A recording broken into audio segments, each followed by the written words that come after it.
Uh, Good afternoon, everybody. My name is Louis Miranda, founder director of the Indian School of Public Policy. Welcome to all of you for dialing in. Quick background on myself. I used to be in banking and in private equity. I was one of the co-founders of HDFC Bank, and then I started IDFC Private Equity. Both went on to become large institutions. And a few years back, I got to meet Parth Shah of the Center for Civil Society, which I now chair.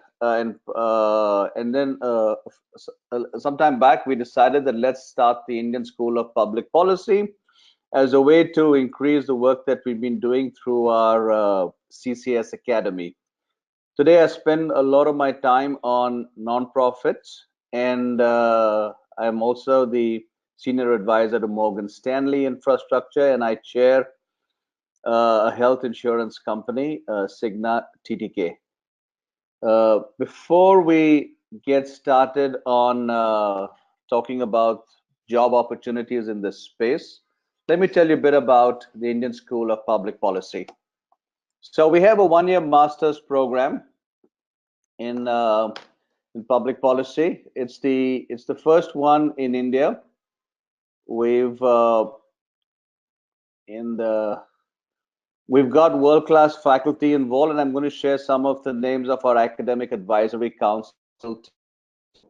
It's a one-year master equivalent program to build a class of future policy professionals that we believe is sorely lacking in this part of the world.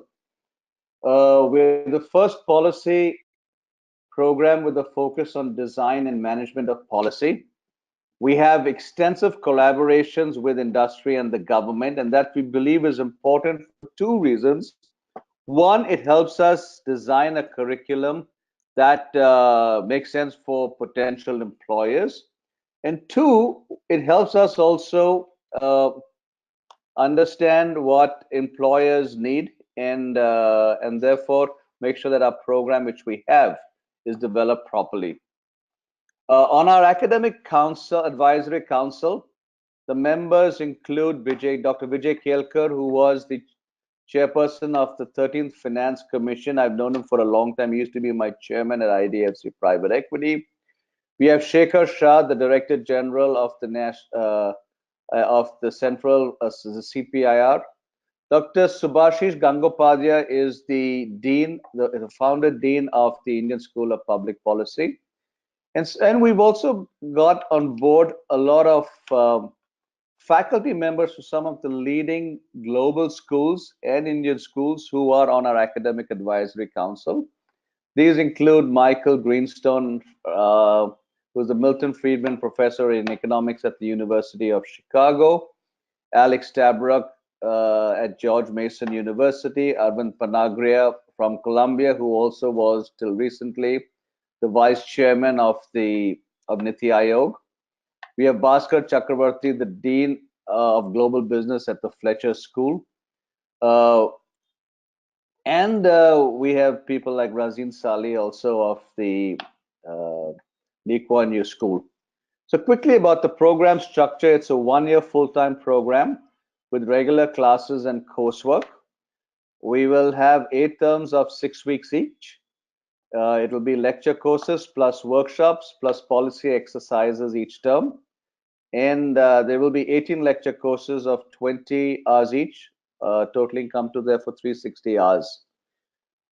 In terms of the detailed curriculum, there is a core which we believe people need in order to be able to understand and be a good public policy professional.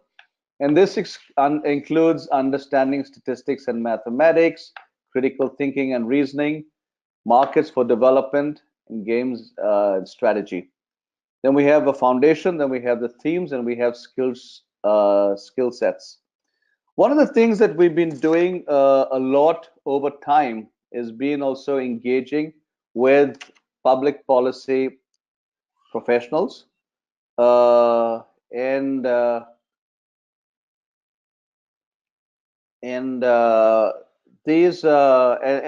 talking to companies who could be potential employers. And we've engaged with companies like GMR on the infrastructure side, companies like Uber, Twitter, WhatsApp, and which are in the new in social media. We've engaged with organizations like NSDC and the Skills Council. And the purpose of it is to get them to help us design the curriculum and talk about what we want to do. So, so coming into specifically into why we're the opportunities for public sector people in infrastructure, sorry, in the private sector, I look at my own experience in banking and in infrastructure and private equity and the struggles that we've sometimes had because we've not been able to have regulations which are properly drafted and therefore the need for people to understand what's required in able to get something that is properly which is a regulation which makes sense. Also, sometimes we struggle with the inability of our own selves, organizations, to be able to communicate our message properly to market participants, which could be the government, could be the public, could be the bureaucrats, etc. And as a result, we've often struggled with the fact that if we had people who could trained in public policy, they'll be able to be more effective and better able to handle some of the challenges that we face. So there's a book which CCS had come out with some time back called Public Choice, which lists down the fact that today different people involved in economic activity have different objectives. And unless we can get middle ground for all of them to be put together, it's very difficult for us to have regulations and policies which are sustainable. So let's look at who these players are. One, the politicians, and their main incentive is to get, or objective is to get re-elected. Then you have bureaucrats who are interested in larger budgets. You have the corporate sector, which is interested in making money. You have voters who want everything for free. And then you have consumers who want everything at a low price and high quality.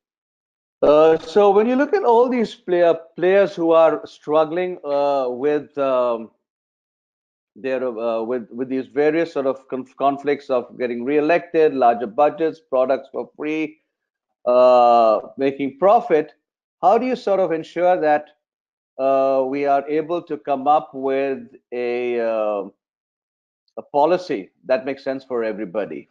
And that's really what we're going to be learning over here at the Indian School of Public Policy. Uh, so, so where are the various opportunities that you could have where you could look at getting employment after the program? One is clearly in the consulting firms. A lot of the consulting firms, be it the Big Four, that's KPMG, Deloitte, Price Waterhouse, and EY, work closely with the government on a variety of projects. At the moment, not many of them have people who've got a public policy training qualification. So we believe, and we've already had extensive discussions with them, that they would be interested in the graduates we have from our program. As I mentioned, we have roundtables, we've had discussions with some of these people, and we've also therefore understood what they require and what is it that we need to sort of, work with during the 1 year so that uh, they are of use to potential employers. Uh, the second set of opportunities available for our graduates is in the corporate sector. So, for example, in an infrastructure organization, we're dealing all the time with state governments, with central government, we're dealing with departments. How is it that we can recommend policies or interact with these people to be able to ensure that it's a level playing field and people can operate with minimum of hassles? It also involves dealing with the public. It involves dealing with regulators.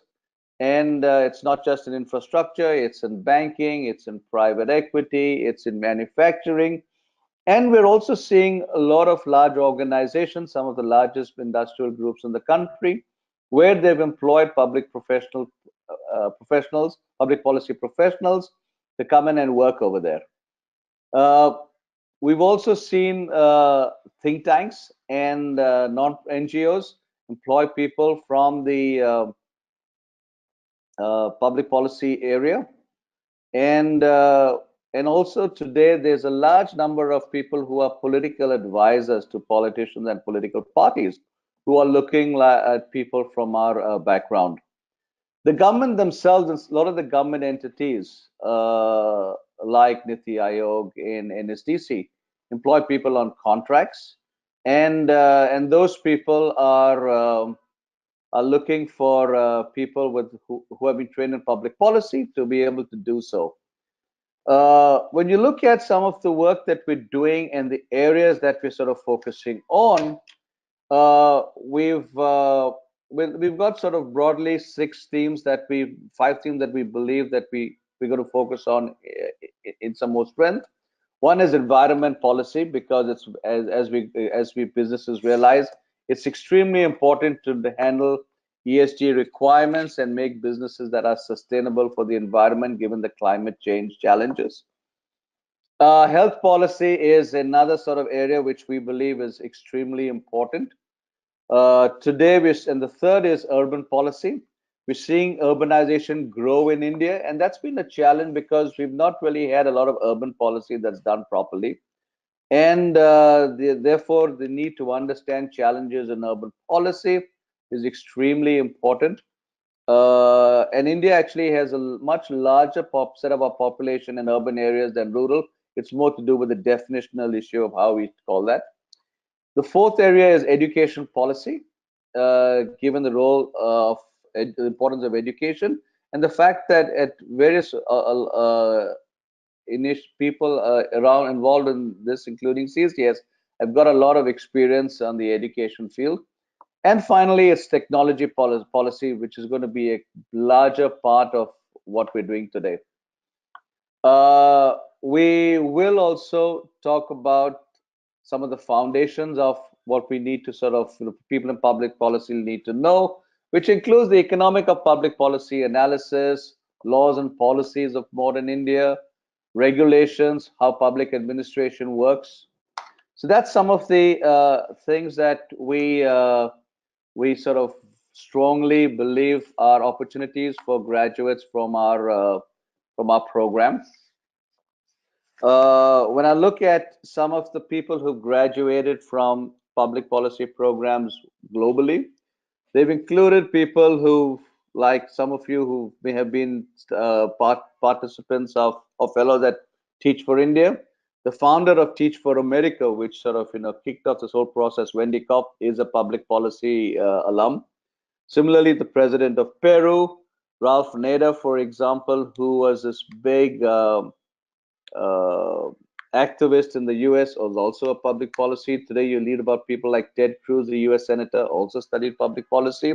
So you've seen them a lot. There've been a lot of lobbyists working in companies in the US. We'll see more of them getting involved in companies in India also.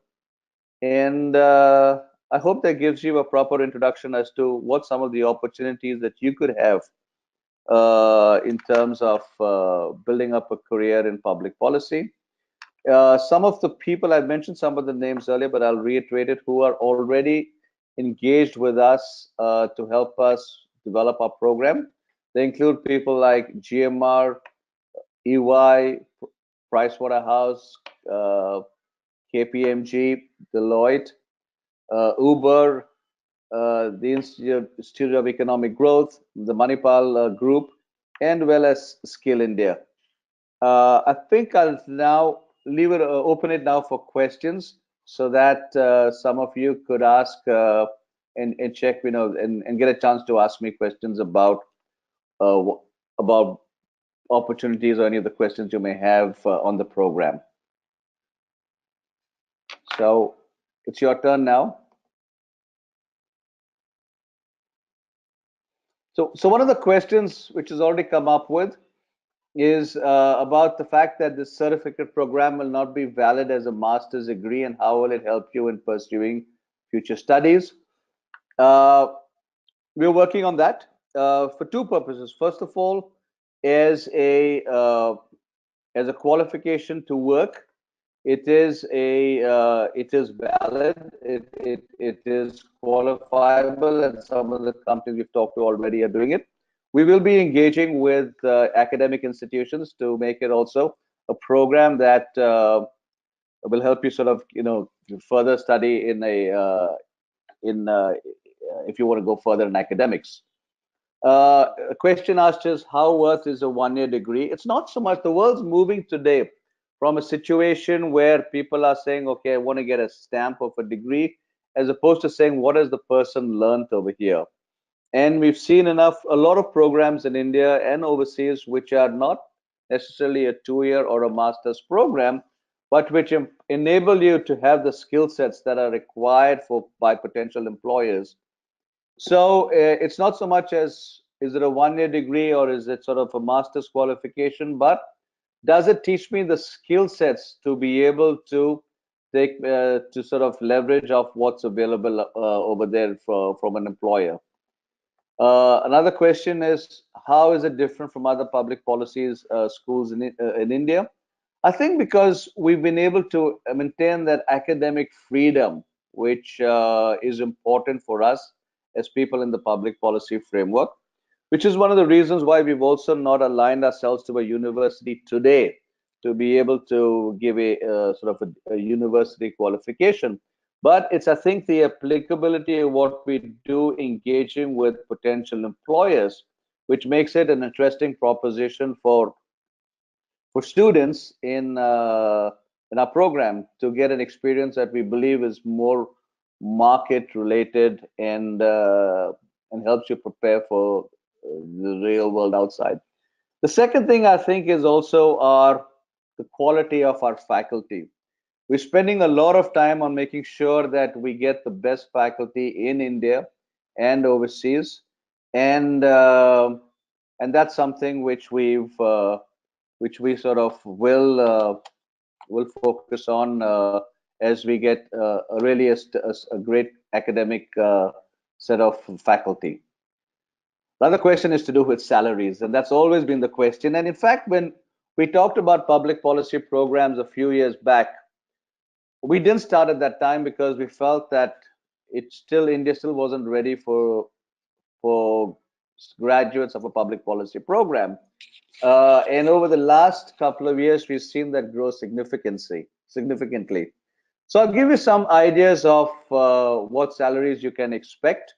I think it's depending on your work experience and the area you go to work in, it could change a lot. But what we based on our study, we found that the range is between 8 to 11 lakh rupees. Roughly is where you could expect to get start earning after you've finished a program. Obviously, it depends on how many years of experience that you've had before. So you could get jobs as a policy advisor, program officers, uh, political strategist, or a policy consultant.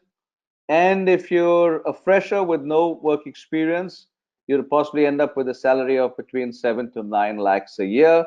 If you've got, say, 1 to 3 years of experience, you could go up to 7 to 10 lakhs. And if you've got more than 3 to 4 years of experience, it could be anywhere between 12 to 15 lakhs. So I hope that gives you a feeling for what sort of salaries you can expect. And and let us know if you need more information on that, because that is a very valid concern everyone's going to have, because I'm taking a year of my life, I'm spending money on a program, what's my return on investment? Okay, another question was, what's the right undergrad degree to have? And frankly, it's indifferent. We don't we're agnostic to that. As I said, it's another forum. We're looking for students who will be interesting students, who are passionate about public policy, and who want to see a change in the way we live, in the way we operate. So we're not necessarily strung up on what undergrad qualification or what field they've taken in, as long as we believe they're good, I mean they're academically sound and they're interesting. We're looking for diversity also in our program. We've had discussions amongst the team that should we have an age cap, and we said very clearly we will not have an age cap, nor will we have a floor, because we don't want to set boundaries for ourselves, because there could be great people over there who would be interested. Uh, then I'm just looking at some of the other questions that have come in. I think I've answered a lot of these. So, do we have internships for undergrad students or a summer program? It's a one-year program, and it's very compact over here. So, we've in fact talked a bit about should we have an internship program in this period, but given the fact that it's a one-year program, it's something still work in progress. But I think we sort of have a very limited opportunity, if at all, to be able to for during the program. Is there a streamlined way to get into political or government advising? I don't think so. I think it's still something that's being evolved. We've had, as I mentioned, that there's some way to get involved is through the various consultants who get recruited directly into some of these organizations. Ideally, we'd also look to see whether some of our alum could end up getting into politics. We'd love to have some of our students aspire to get into direct politics and have an impact at a legislative assembly or in parliament. But those again, the routes are very different. And actually, what makes the whole journey interesting, and I look at my own journey, I've moved from being an accountant to be in banking and then into venture capital, into private equity and infrastructure, into the nonprofit world, and now into public policy. It's all about building the right skill sets that can help you translate into different industries. So come back to the question someone asked about, what's the right undergraduate degree? It's not so much what technical skill you brought in, but the attitudes and the ability to work with people and the ability to have an aspiration to have a lifelong learning experience, which is important and what we look for in people. There's a question about, is it a full-time program or pursued over weekends? No, this is a full-time program. It's an intensive full-time program, so you will have a lot of work over here that's required, and a lot of time being spent. So it is something which you will not be able to have much free time to do other stuff during this program. And then, do students get to interact with the partner organizations of ISPP? The answer is yes. Clearly, yes. It is. And the reason why we said is because we plan to get a lot of these companies into campus. We want them to interact with students so that they get a feel for what type of caliber we have of our students, which helps all of you get placed later on. So there will be extensive engagement that we will have with employers.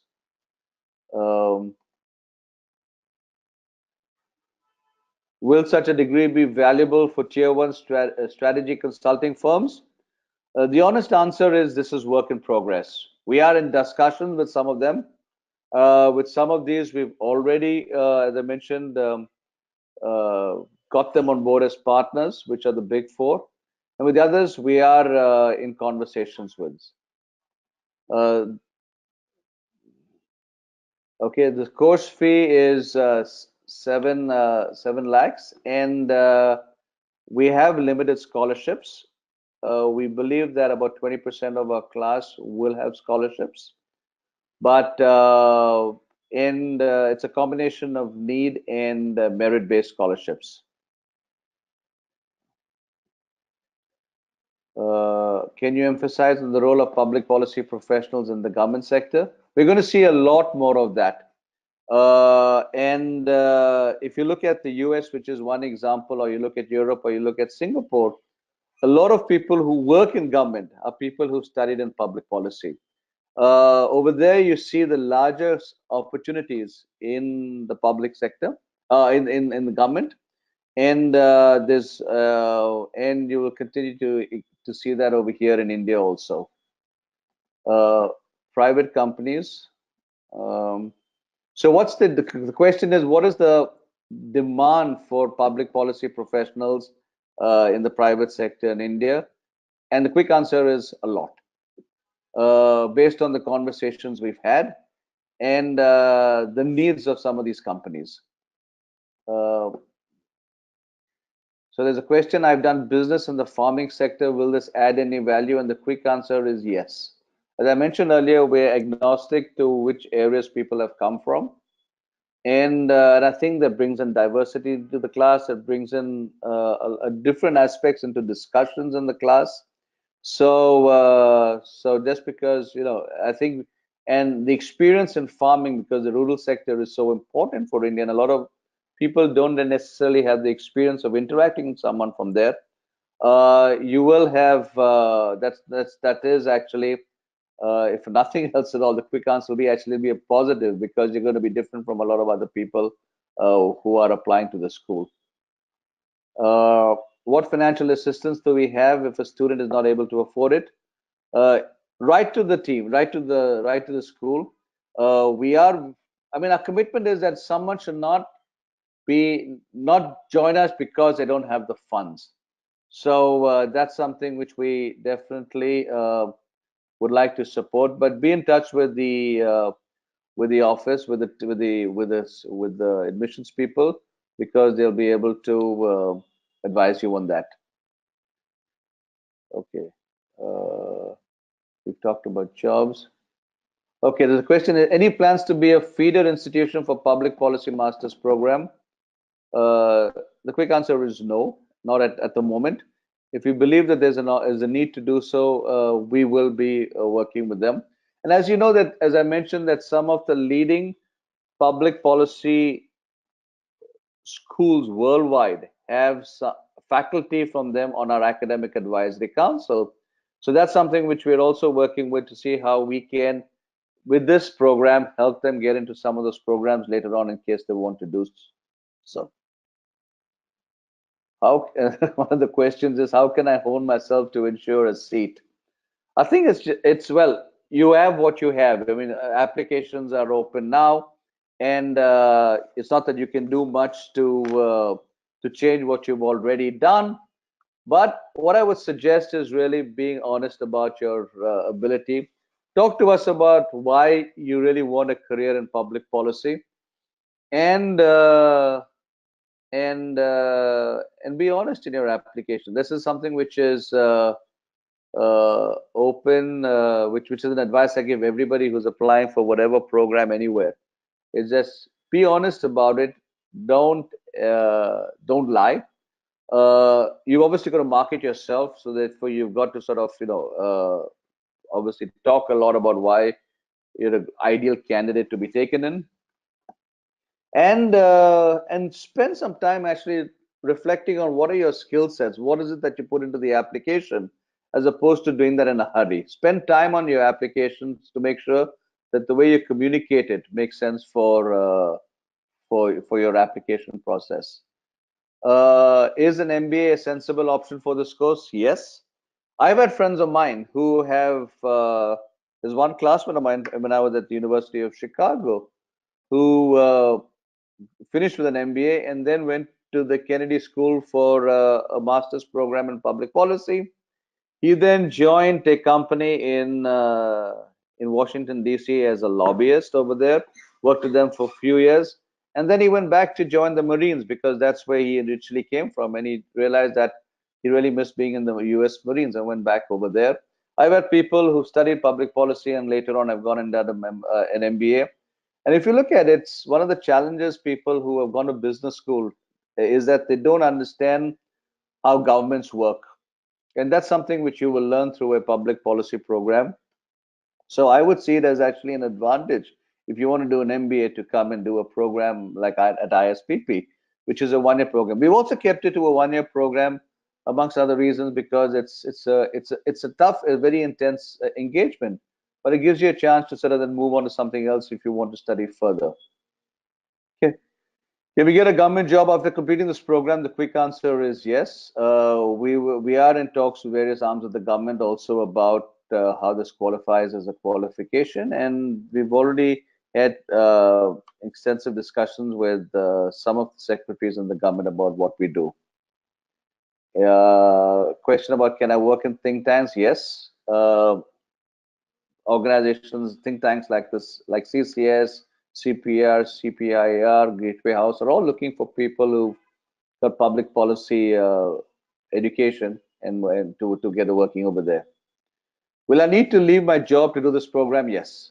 It is a full-time program. We don't advise people to work on the weekends because you're otherwise going to sort of not get as much from the program as you would otherwise. Another course is about a lot of Indian universities have an MA in public policy. How is this better?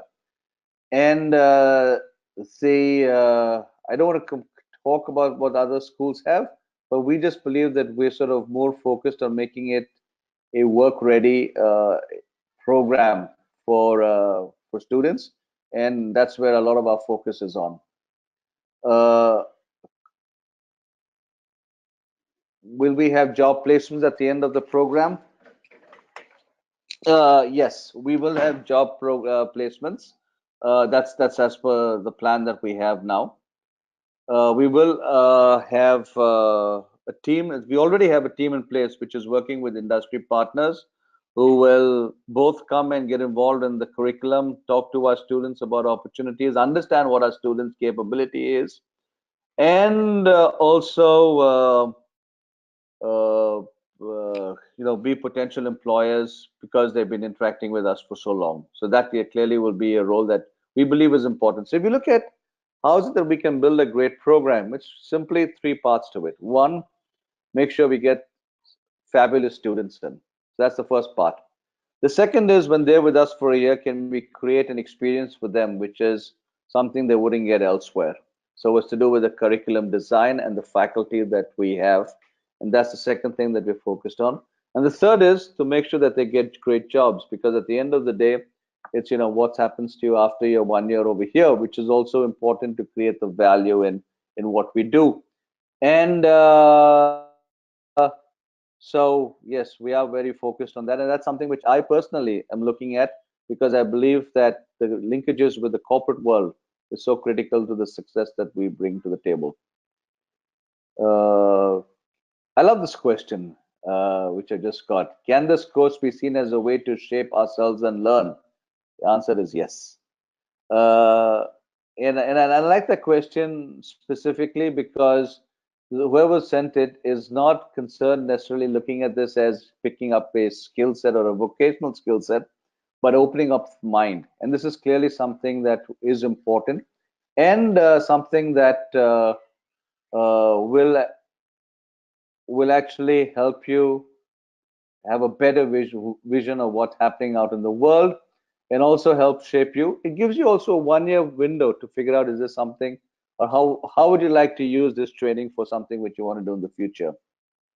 How will this help in the technology realm? We will have people who come in from the technology world talking about the importance of that. You look at it in a variety of manners. You have e-commerce companies. You've seen how public policy changes can actually destroy their business model or enhance it. We have companies who are technology enabled, like the taxi hailing companies, food delivery, etc. So those again will be seriously impacted by public policy issues, and this is across the world. We then look at simple companies like software or people who are interested in machine learning and AI, etc. All the applications of those also have a huge connection with what we will be teaching, and we will have faculty. So actually, technology policy is going to be one of the themes that we are going to be focusing a lot at the ISPP. Our first batch, we're looking at the maximum of 50 students. We're not looking at scale in the beginning because it's important to get a great product in place. So we're looking at 50 students in our first batch. Uh, I've I don't see any more questions at the moment. Uh, Hina, are there any more questions that you've seen or something that I've missed out on? Do let me know.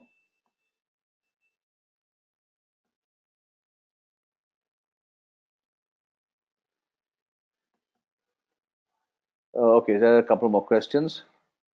So can we expect industry practicum? We will have workshops conducted by people from the industry. Yes, we will have, as I mentioned, people who are in the corporate world and in government coming and talking to the students about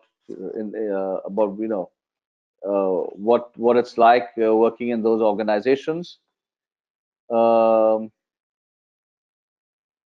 and uh, and so clearly we will be this is something which we believe we are going to be differentiating from some of the other programs is the way we work with industry and engage with them. If someone is interested to do research, so what are the top opportunities available for a person with this skill? I like this question also because a lot of decisions in public policy are being taken not based on data. And we clearly believe that it's important for better decision making that they're taken not just because of people feel emotions or because they've heard it from somebody, but because the data backs it. And that's why, as one of our core skills is statistics. It's understanding uh, how you can look at data, how you can report it, etc. So, if you're looking to do research, this will be a good place for you to get training in. Uh, can we get a recording of this webinar? I don't know. I'll have to check on that whether we are or not. I don't know about this. What's the timing of this program? We start classes in August 2019, and it's a one-year program. Public policy and entrepreneurship. Okay, so so this is interesting when you look at.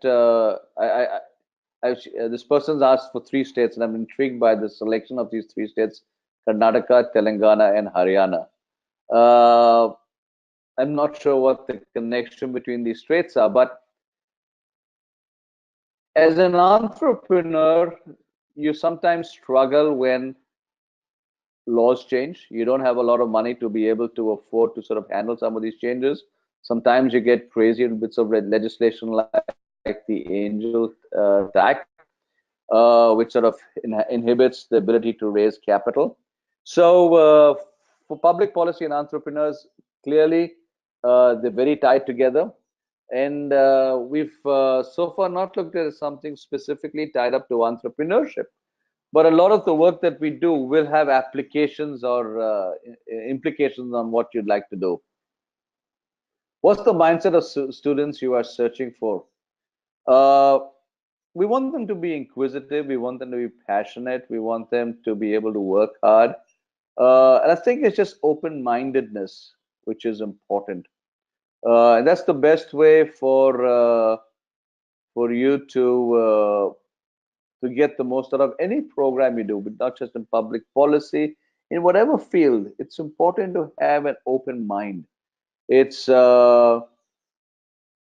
and take a different perspective because that's what enables you to be able to interact and deal with other people. And in public policy, it's all about working with other parts of the ecosystem and the political system to come up with something that works for everybody. So it's very important to have that open mind to do this. Okay. Okay. And I think the daily timing, I don't have an answer for that, but I'd imagine we have a lot of time in the classroom. We can get back to you with Hina will get back with some of that information on the daily. Some of the questions we've asked, we'll get back to you specifically with some of those answers. Yeah. So this is about will students be made aware of several tools to solve complicated public policy issues? The answer is yes. There will be frameworks, and the way we will do it is by also through the faculty members we have who are both domestic as well as international. And we've already had conversations with many international faculty members who are going to come on board over here. Plus, it's also to do with collaborations that we will have with other institutions, other universities, as well as industrial partners to be able to get some tools. Is it residential or non-residential? Good question. It is a non-residential program, but we are going to be working with someone close by who will run a hostel so that people can stay over there and therefore not have to commute a long way off to get to class. Uh, how will I improve myself with this program? I love this. I love this question, and it's I think the way you improve yourself is really what is it that how well you participate in the program. You will know about how governments work, how business works. You will learn how people interact. And as a when I look back at my own sort of skill sets and the education that I had in the 80s, people didn't talk much about public policy. And at Chicago, the public policy school I think was pretty new over there. And if and you know when I look back at would I have done something different, I think I'll try to understand more about how policy is made, and uh, that's how we work it out. So sorry, and uh, so on this thing of being a residential or a non-residential, as I said, we will be tying up with a hostel so that people will be able to stay. We want to encourage people to stay in the hostel for two reasons. It is a it is an intensive program, so you get a chance to work with your other students, your other classmates along over there. But it will not be a hostel that is attached to the school. And in exceptional cases, if someone wants to stay at home, it's something we won't ban, but I think it's highly recommended that people stay over here. Does the program guarantee a lifelong learning process and connections? Uh, that's our aspiration. We would love to stay engaged with the alumni. And the network which we have is something which will be useful for you as students. And how you leverage up it actually depends on you yourself. Um, I think we've sort of seen the end of the questions being asked. Uh, Before I wrap up, I think we want to share a couple of announcements for you. If you have any more questions, do reach out to us at contact@ispp.org.in. That's contact@ispp.org.in. And we'll get back to you with any of the questions that you may have. Our round two deadline is on March 31st. So we've already had our first round. The second round is on March 31st. And we've already seen a lot of applications coming in for this round. And if you have any questions about what you need to do or any other information, you can reach us out as I'll repeat the address again, contact@ispp.org.in. Thank you for joining us today, and we look forward to seeing many of you in August at the Indian School of Public Policy. Thanks for dialing in. Look forward to interacting with you soon.